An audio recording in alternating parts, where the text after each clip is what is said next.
Olá, querido aluno, seja bem-vindo à nossa aula 6 da disciplina de Engenharia Econômica. Nesta aula, nós iremos verificar, vamos aprender, ver alguns conceitos relacionados ao método do valor futuro líquido, que é o VPL, né? Então vamos lá, essa aqui é a nossa primeira parte da aula, só que antes eu queria lembrar junto com vocês um pouquinho sobre o método do valor presente que a gente viu na aula passada. O que é esse método do valor presente? Então, tínhamos aí alternativas econômicas, sei lá, duas máquinas diferentes, né? E aí, dentre essas duas máquinas, qual é a mais interessante de se fazer investimento? Ou uma outra situação, eu tenho lá um valor que eu gostaria de investir, eu tenho alternativas de investimento. Como conseguir comparar essas alternativas, né? Que método nós podemos usar? Um método quantitativo para poder comparar. Olha, falar que essa primeira alternativa ela é melhor que essa outra alternativa, baseado em valores, baseado em uma metodologia que vai quantificar para nós essa diferença, para a gente conseguir aí selecionar a melhor alternativa, seja na compra de equipamentos, seja numa análise de investimentos. Esse é um ferramental muito importante para vocês aí terem junto com vocês na carreira acadêmica ou também na carreira profissional de vocês. Então, só para lembrar, o que é esse método do valor presente que nós vimos aí nas aulas passadas, na aula 5?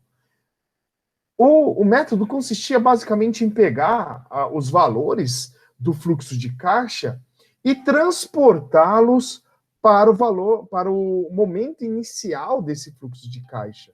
Então, tínhamos lá um valor aí de 500 mil, num período 1, num N igual a 1, nós transportávamos esses 500 mil, baseados aí numa taxa mínima de atratividade, né, numa taxa de juros, para o momento inicial aí, no instante inicial, zero do nosso fluxo de caixa. E fazíamos com todas as entradas e saídas, né, que são os benefícios e custos no nosso diagrama, no nosso fluxo de caixa, né? Então, quando nós transportávamos todos esses valores para o valor inicial, nós estávamos construindo ali o método do valor presente líquido. Que daí eu vou pegar e vou fazer a soma algébrica de todos esses valores transportados, né, realocados para um valor presente.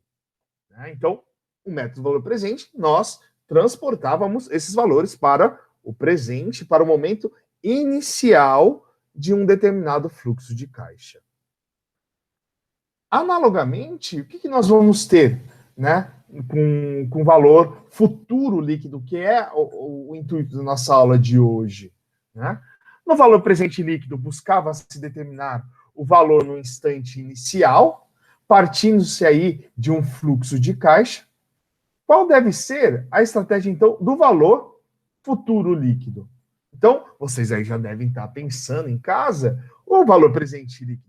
Eu transporto tudo para o início, no valor futuro líquido, no método do valor futuro líquido, eu vou pegar esses valores de fluxo de caixa e vou transportar para o futuro, para o momento final do meu fluxo de caixa. Então, basicamente, esse método é muito parecido com o VPL, que nós vimos na aula passada. Aliás, nós podemos transportar todos os valores para o presente, e aí, através de fórmulas, ou da tabela, ou através da calculadora HP12C, conseguir achar os valores futuros desses valores presentes encontrados. E aí nós vamos ter o método do valor futuro líquido. Então, basicamente, o método do valor futuro líquido, né, ele tem aí por finalidade determinar um valor no instante considerado final, partindo-se de um fluxo de caixa. Em um fluxo de caixa referente a uma alternativa J, por exemplo, tem-se vários valores envolvidos. Ora como receitas, ora como dispêndios, ora como benefícios, ora como custos. Tá? Então, o método do valor futuro líquido vai ser o quê? A somatória algébrica de todos os valores envolvidos nos N períodos do nosso fluxo de caixa, N períodos considerados aí, reduzidos ao instante final. Então, no valor presente líquido, nós transportávamos tudo para o início do fluxo de caixa. No valor futuro líquido, nós vamos pegar esses valores e vamos transportar para o futuro, para o instante final do meu fluxo de caixa. E aí fazer um comparativo. As análises são muito semelhantes àquelas que nós fizemos no valor presente líquido. Bom, reduzidos ao instante considerado final, sendo aí I a taxa de juros comparativas, ou TMA, lembrando, TMA, o que é TMA? É a taxa mínima de atratividade de determinado investimento ou de determinada compra de equipamentos ou financiamento e tudo mais. Se chama aí de valor futuro líquido. Então, como que nós conseguimos transportar, por exemplo, um valor no presente, né? Então, eu tenho lá 10 mil reais que eu vou colocar no investimento de 3% ao mês, depois de 12 meses, quanto eu vou ter? Como que eu calculo isso lá pela matemática financeira? A gente vai usar essa formulinha aqui, ó. Lembrando que para eu ter um valor futuro, dado um valor presente, é só multiplicar esse valor presente por 1 mais I, sendo I a nossa taxa de juros, ou a TMA, né, a taxa mínima de atratividade, nos N períodos aí que eu vou manter esse valor investido. Então, nós vamos ter que o valor futuro líquido dessa nossa alternativa J, eu vou pegar todos os valores, né, distribuídos aí nesse fluxo de caixa, seja através de benefícios, né, que ele tem aí, fica na parte superior do diagrama de fluxo de caixa, ou seja como dispêndios, né, que é aquela setinha para baixo no nosso fluxo de caixa. Eu vou transportar todo mundo para o começo, para o presente, e eu posso depois achar esses valores futuros. Né? Exatamente isso, é valor futuro. Então, vou fazer o somatório algébrico aí destes valores futuros. E nisso consiste a metodologia do valor futuro líquido, que é o nosso foco da aula de hoje. Bom, temos aqui que P0, né? O P inicial, né? P0, cada uma dos diversos valores envolvidos no fluxo de caixa da série, considerados ocorridos respectivamente no instante zero. Eu pegar, por exemplo, um fluxo aí com várias entradas e saídas, vários benefícios e dispêndios, né? Receitas e dispêndios, e transportar todo mundo para o começo, depois que eu transportei para o começo, eu transporto todo mundo para o fim. A somatória desses valores que eu vou ter no fim, que é exatamente isso daqui, né? Que é o valor futuro, dado um valor presente. Então, a somatória desses valores futuros é o que nós chamamos de valor futuro líquido. Então, gente, tendo aí, nós podemos dizer que o valor futuro de um insumo, né, benefício ou custo, é o valor equivalente no instante N, no instante final N, deste insumo, situado em qualquer instante no fluxo de caixa, considerando-se aí conhecida a taxa de juros, que servirá aí de equivalência, né? Lembrando, gente, nós, quando comparamos alternativas, é sempre importante nós temos, claro, essa taxa de juros aplicadas a essa alternativa, né? Então, temos aí, ó, eu tenho um valor presente, quero transportar esse valor presente para o futuro, eu vou usar aí, posso usar essa tabelinha, lembra? Isso aqui é a representação daqueles valores tabelados, né, da taxa de juros, né, a razão de juros, né, que nós temos, dado uma taxa I e um tempo considerado N, nós vamos ter o valor futuro aí daquele valor presente no nosso fluxo de caixa. Ah, professor, mas eu tenho aí uma série uniforme, um valor uniforme no meu fluxo. Como que eu posso fazer? Eu vou pegar e vou transformar esse valor uniforme num valor futuro. E aí, também usando lá a razão, né? A razão de juros, né? Para transformar valor uniforme em valor futuro. Né? Dado aí também uma taxa I e um tempo N considerado. Então, teremos aí, então, o valor futuro, VF, desse valor de série uniforme, desse U. Ok? Muito bem. Então, da mesma forma que nós definimos uma convenção de sinais lá no valor presente líquido, né, o VPL, o método do VPL, nós também teremos aqui, no valor futuro líquido, uma convenção de sinais. Então, temos aqui, ó, o valor futuro líquido de um fluxo de caixa, ele é a somatória algébrica dos valores futuros, que a gente acabou de ver, os VFs, os vários VFs que nós vamos ter dos vários benefícios e custos distribuídos ao longo do meu diagrama de fluxo de caixa, sendo que esses benefícios, né, esses valores futuros dos benefícios, vão entrar com um valor positivo. Então, um valor futuro de um benefício, né, de uma receita, vai entrar com o valor positivo, né, com o sinal positivo. E aí, os valores futuros dos custos, né, dos nossos dispêndios, eu pego esse dispêndio, projeto ele para o futuro, né, eu transporto ele para o momento final do meu fluxo de caixa, eu vou considerar ele como um valor futuro de sinal negativo. Tá? Então, o que entra vai vir como positivo, o que sai vai vir aí como um valor futuro negativo. Desta forma, como o VFL, né, o valor futuro líquido, é o somatório desses valores futuros, nós vamos ter o quê? Se der maior que zero, eu tenho uma predominância de valores futuros de benefícios em relação aos valores futuros dos custos.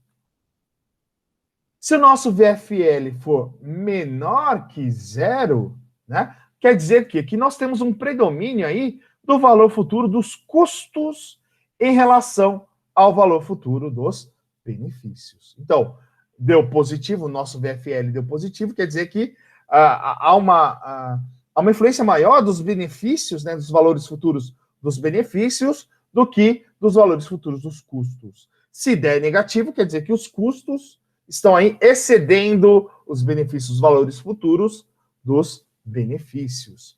E se der zero? Bom, o momento do zero é um momento muito especial. Os custos investidos renderam exatamente a uma taxa característica de juros.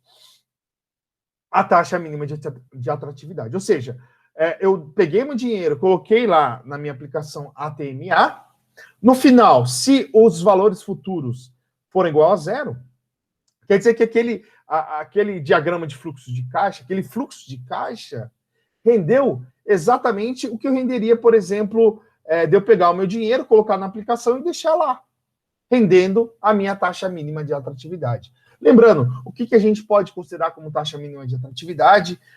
Antigamente era considerado, por exemplo, a taxa de poupança, mas a gente pode pegar aí taxas de CDI, LCI, nós podemos pegar taxas aí de um tesouro Selic, ou de uma carteira digital, como a gente já discutiu, né, que rendem aí o CDI, né, rendem a taxa Selic para nós, né?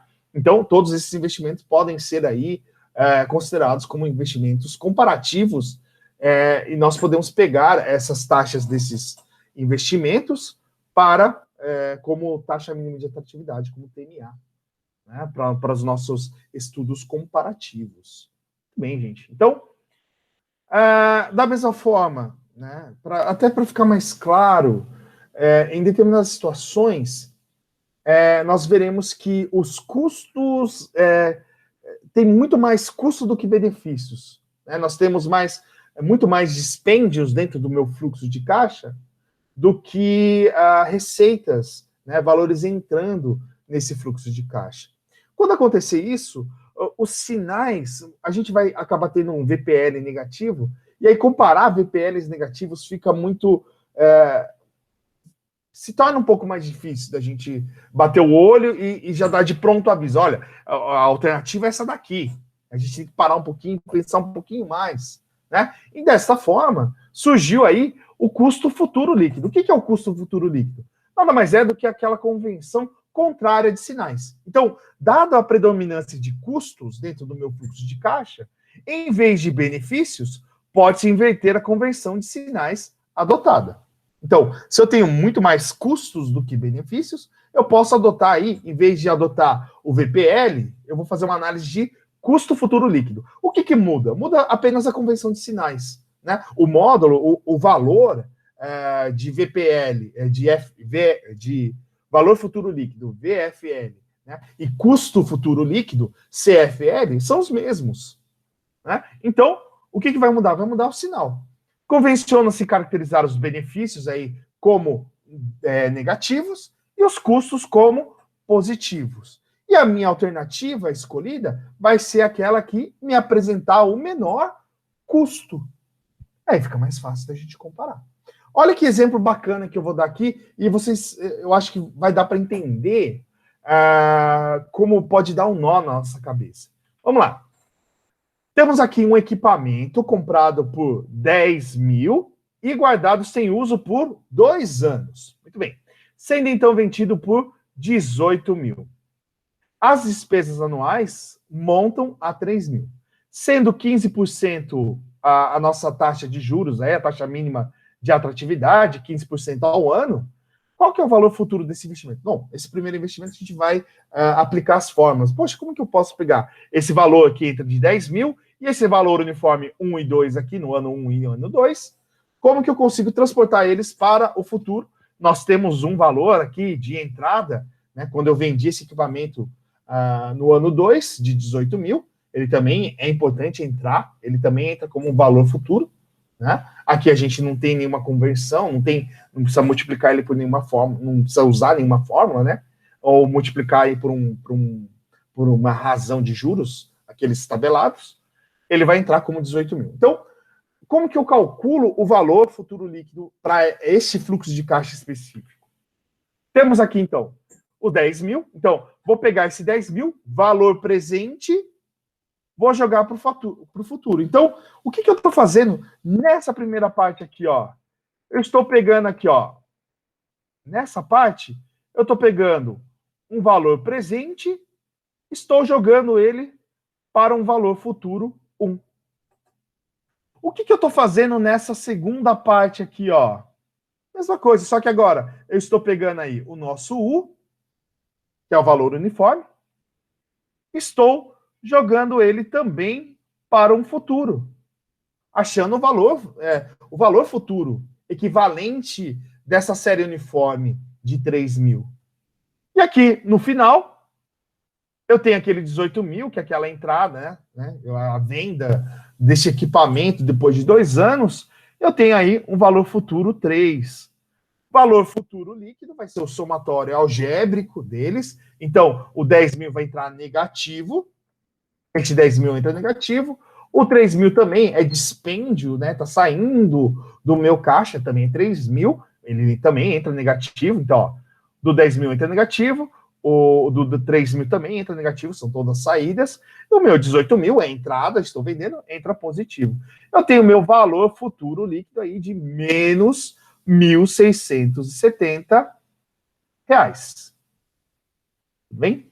Então, bem fácil da gente calcular, gente. Então, lembrar essas formulinhas aqui, eu não vou ficar colocando em todos os slides, mas são todas aquelas que nós vimos nas nossas 4 primeiras aulas relacionadas à matemática financeira. Por que a gente demorou tanto tempo? Porque a gente vai usar agora aquela matemática financeira no restante do nosso curso. Tá bom? Muito bem. Então, temos aí, ó, valor futuro. Pegando aquele valor de 10 mil, aplicando-se a 15% ao ano, depois de 2 anos, a gente teria aí que pagar um valor de 13.225. É o valor equivalente, né, desses 10 mil, jogando ele para um instante final aqui, né, ele vai ser de 13 mil. 13.225 mais especificamente. Né? Aqueles valores de 3 mil, né, dispêndios de 3 mil anuais, se eu fosse transportar tudo para o instante final, teríamos um valor de menos 6.450, né, aplicando-se a taxa, né, a taxa mínima de atratividade. E aí, a minha venda por 18 mil daquele equipamento vai entrar aqui no final, 18 mil, vai entrar aqui como positivo, totalizando aí um valor futuro líquido de menos 1.670.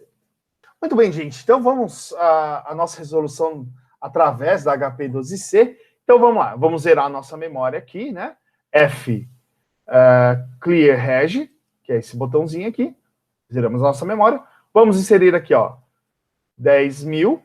Lembrar, CHS vai transformar esse valor em negativo e vamos guardar esse 10 mil como a minha primeira entrada, aquela entrada inicial. Então, aperto G, CFO, que está aqui, ó, em azulzinho no PV. Muito bem. Então, inserir aí esse primeiro valor é como se o meu fluxo de entrada, né, eu estou inserindo esse valor aqui de 10 mil. Tá bom? Vamos inserir agora, ó, os valores de 3 mil no ano 1, no ano 2. Então, vamos lá. Como que eu faço isso? Vou pegar aqui 3 mil, vou deixar ele negativo, que são os meus dispêndios, G, agora vou no PMT aqui, ó, no CFJ, tá bom? Muito bem. No último, olha que interessante. Então, no ano 1, eu inseri aqui um dispêndio de 3 mil. Agora, no ano 2, eu não preciso inserir o 3 mil e o 18 mil. Eu posso inserir apenas o quê? Bom, 18 mil menos 3 mil é como se eu tivesse aqui um valor futuro aí de 15 mil, um valor apenas no ano 2 de 15 mil. E é o que ele faz aqui. Então, desses 3 mil, vou aproveitar aqui, ó, vou colocar 18 mil, vou somar, já vai dar aquele meu 15 mil, e vou guardar ele como o valor no ano 2. Então, ó, ano 1, ano 0, ano 1 e agora ano 2. GCFJ. Muito bem. Eu tenho a minha taxa de 15%, certo? Está guardada a minha taxa. Vou calcular aqui, ó, o valor presente líquido, né? Esse daqui é o cálculo do valor presente líquido. Então, ó, peguei aqui, coloquei o meu valor presente líquido aqui, 1.266. Então, se transportei tudo isso para o começo, seria aí um dispêndio de 1.266,54. Bom, mas a gente não está fazendo valor presente líquido, nós estamos fazendo valor futuro líquido. Vou pegar esse valor agora, vou falar que ele é o meu valor atual. Então, vou pegar aqueles valores, vou zerar aqui a minha calculadora. Então, 1.266,54, ele é o meu valor, é como se ele fosse o meu valor atual, né? A minha entrada no momento zero, a minha taxa de juros de 15%, 15%, 2 anos de aplicação. Qual que vai ser o meu valor futuro? 1.675 menos 1.675. E bateu com o nosso valor futuro, nosso VFL dessa alternativa que a gente analisou. Certo? Muito bem, gente. Bacaninha, bacaninha, bacaninha. Vamos continuar aqui. Então, como que vai ser essa seleção da melhor alternativa? Como que a gente seleciona essa melhor alternativa? Então, dada várias alternativas, nós vamos selecionar aquela que apresentar o valor mais conveniente para o problema em questão. Então, se a gente está vendo a compra de equipamento, nós vamos escolher a alternativa que oferecer menor custo. Se a gente está falando de investimento, nós vamos selecionar aquela alternativa que oferecer maior rentabilidade. Em termos práticos, o que significa isso? É pegar sempre o valor futuro líquido que que der o maior valor. Então, aquela alternativa, vou escolher aquela alternativa em que o valor futuro líquido for o maior. Tá? Aquele de maior valor algébrico da soma de todos os valores futuros, considerando-se adotada a convenção de que qualquer dispêndio tem sinal negativo e qualquer receita tem sinal positivo, é o de valor futuro líquido, não é o de custo futuro líquido. Tá? Então, tratando-se de custos e adotando-se a convenção contrária, a dos custos futuros líquidos, evitando que surjam valores futuros com sinais negativos, nós vamos ter aí a adoção do menor custo, que para nós é mais lógico, mais cômodo de se pensar, e não dá uma confusão na cabeça na hora da gente falar, olha, é essa alternativa a melhor alternativa. Então aqui, ó, lembrando, sempre importante, quando formos comparar alternativas de investimento ou de compra, nós temos que partir do ponto que elas têm durações iguais. Daqui a pouco, na segunda parte da nossa aula, nós vamos ver o que acontece quando essas durações não são equivalentes. Tá? Bom, o que nós vamos ter aqui? Dado que as alternativas possuem durações iguais, a seleção da melhor alternativa se dará quando? Para investimentos, o maior valor futuro líquido. Para a compra de equipamentos, aquele que der menor custo futuro líquido. Tá? Então, lembrar que essas duas análises, tanto se eu pegar o maior valor futuro líquido ou o menor custo futuro líquido, elas são equivalentes. Né? A gente vai selecionar sempre a mesma alternativa. Então, vou mostrar para vocês como fica mais fácil num probleminha aqui, quando a gente tem essa adoção aqui, ó, se é custos, vamos trabalhar com CFL, que fica mais lógico, é mais fácil da gente pensar. Bom, vamos lá. Então, temos um exemplo 2 aqui, né? 2 equipamentos são examinados, considerando a taxa mínima de atratividade aí de 20%, qual que é o equipamento que deve ser adquirido analisando-se pelo método do valor futuro líquido? Então, vamos aqui. Temos o equipamento K e o equipamento L. O equipamento K, ele tem um custo de 50 mil, o equipamento L, esse custo aí de 80 mil. O custo anual de manutenção do equipamento K é de 20 mil, o do equipamento L é de 15 mil. O valor residual para a venda de 4 mil e aqui de 8 mil, com duração em anos de 10 anos para os dois. Então, considerando aí durações iguais. Construindo o diagrama do fluxo de caixa para as duas alternativas, lembrar, o equipamento K tem investimento inicial de 50 mil, manutenção de 20 mil ao longo dos 10 anos e uma revenda de 4 mil, tendo aí como taxa de atratividade. Se eu não pegasse esse dinheiro, colocasse no equipamento K, eu teria um investimento, por exemplo, de 20% ao ano. Né?